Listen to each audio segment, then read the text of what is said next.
Assalamualaikum warahmatullahi wabarakatuh. Di sini memperkenalkan diri, nama saya Raja Perdensa, MPM 2021020164, Fakultas Syariah Hukum Tata Negara, Wing Radiningkan Lampung.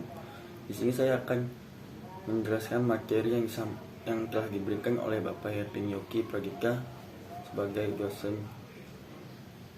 filsafat hukum Islam, hukum tata negara.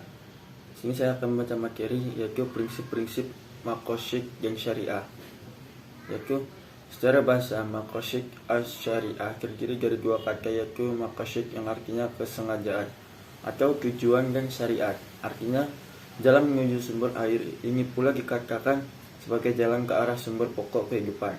Adapun tujuan maqasid adalah untuk kemaslahatan manusia.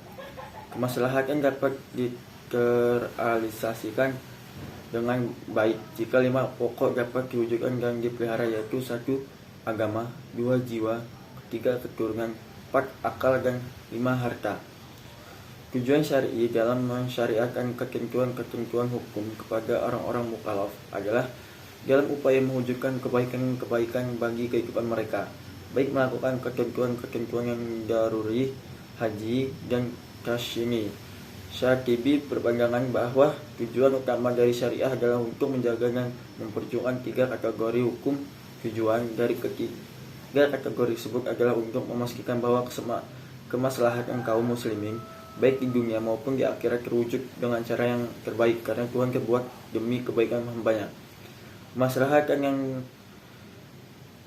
ingin diselesaikan adalah yang memiliki syarat seperti berikut. 1. Masalah itu harus real atau berdasarkan prediksi yang kuat dan bukan khayalan. 2.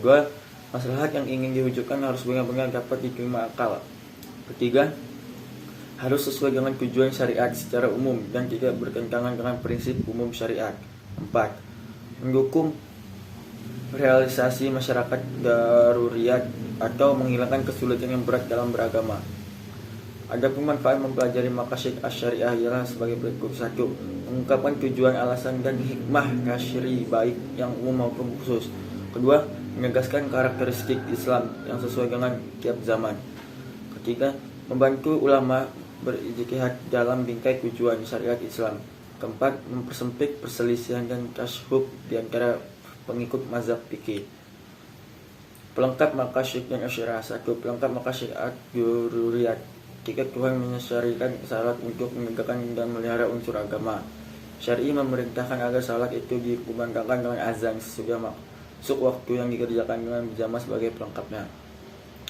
Kedua, pelengkap maqasid asy-syariah. 2. Pelengkap maqasid hajiyat.